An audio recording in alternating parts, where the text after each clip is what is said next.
So so మన పెద్దవాళ్ళందరూ పూర్వీకులందరూ కూడా ప్రతి సంవత్సరం పచ్చళ్ళు అనేది తయారు చేసేసి పెట్టుకొని ఉంచుకునేవారు. సో పచ్చళ్ళు తింటుండేవారు. సో మంచి స్పైసీ ఫుడ్ కూడా తింటుండేవారు. సో వాళ్ళకి ఏమయ్యేది కాదు కదా! ఇప్పుడు ఎందుకు పచ్చళ్ళు అవన్నీ తినొద్దు, స్పైసీ ఫుడ్ జోలికి వెళ్ళొద్దు, బయట ఫుడ్స్ అవన్నీ తీసుకోవద్దని ఎందుకు చెప్తున్నారు? చెప్పేవాళ్ళు పిచ్చోడు. ఇటువంటి సందేశం మనం ప్రజలకు ఇలా ఇస్తుంటే, నేను చెప్పాను కదా ఇంతకుముందు, ఈ కన్ఫ్యూజన్లో ఈ మధ్యలో పాడ్కాస్ట్ బాగా ఎక్కువయ్యాయి. ఓకే, ఎవరు ఇష్టం వచ్చినట్టు వాడు చెప్తున్నాడు. ఓకే, ఎక్కడ రాసి ఉందమ్మా పచ్చళ్ళు తినకూడదు అనేసి? సరే, మీకు ఏమైనా జబ్బు ఉంటే, హార్ట్ ఫెయిలియర్ కండిషన్ ఉన్నప్పటికీ, బ్లడ్ ప్రెషర్ ఎక్కువగా ఉన్నప్పటికీ, కిడ్నీ ప్రాబ్లం ఉన్నట్టు, సరే పచ్చడిలో ఏముంటుంది? ఎక్కువ కారము, ఉప్పు. So salt is one of the things we recommend కదా. పచ్చళ్ళతో జాగ్రత్త పడండి. అసలు ఫస్ట్ ఎందుకు చేసేవాళ్ళం పచ్చడి మీకు తెలుసా? సో రీజన్ ఫర్ పచ్చడి ఇస్, మ్యాంగో ఒక సీజన్లో వచ్చేది. అండ్ పచ్చడి పిక్లింగ్ అంటాం, పిక్కిల్స్ అంటాం కదా ఇంగ్లీష్లో. సో పిక్లింగ్ అన్నప్పటికీ, what are you pickling? You are pickling a fruit, pickling a vegetable. Meat also you can pickle.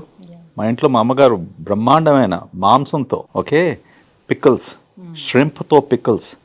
ఈ పిక్లింగ్ అన్నప్పటికీ you have to have preservatives. Okay, so what is, ఉప్పు ఏం చేస్తుంది, కారం ఏం చేస్తుంది? It's a preservative. సో అందుకొరకు సంవత్సరానికి ఒక్కసారి మనము మామిడి పండ్ల సీజన్లో వెజిటబుల్స్ ప్లేస్కి వెళ్ళేసి, అది కూడా సీజన్ అప్పుడు ఆ టైంలో 2 months ఉండేది పికిల్స్ పెట్టడానికి. సో అప్పుడు పికిల్స్ పెట్టుకుంటాము. అది 1 year, 2 years, 3 years ప్రిజర్వేటివ్ వల్ల ఉంటుంది. అందుకు సాల్ట్ ఎక్కువగా ఉంటుంది. సో మనం ఎంత తింటాం? తినేవారు it's a small piece of this thing for a taste. So I don't know why they should restrict it. And అది పక్కకు పెట్టండి. ఇప్పుడు ఊర్లలో మన ఫార్మర్స్కు, ఓకే, వాళ్ళు భోంచేసేది ఏది? ఉదయము సద్దన్నము, దాంతో పికిల్స్, అంతే కదా. వాడు మార్నింగ్ అదే తినేవాడు, మధ్యాహ్నం అది తినేవాడు, మన సాయంకాలం అదృష్టం బాగుంటే ఇంట్లో ఎవరైనా చేస్తే పప్పు మంచి, అంతే అంతే కదా. That's all they to it. అది తిన్నందుకే వాళ్ళంత సన్నగా ఉండి, యూనో, వాళ్ళకి ఇవన్నీ డయాబెటీస్, ఒబిసిటీ ప్రాబ్లమ్స్ ఎక్కడుండే?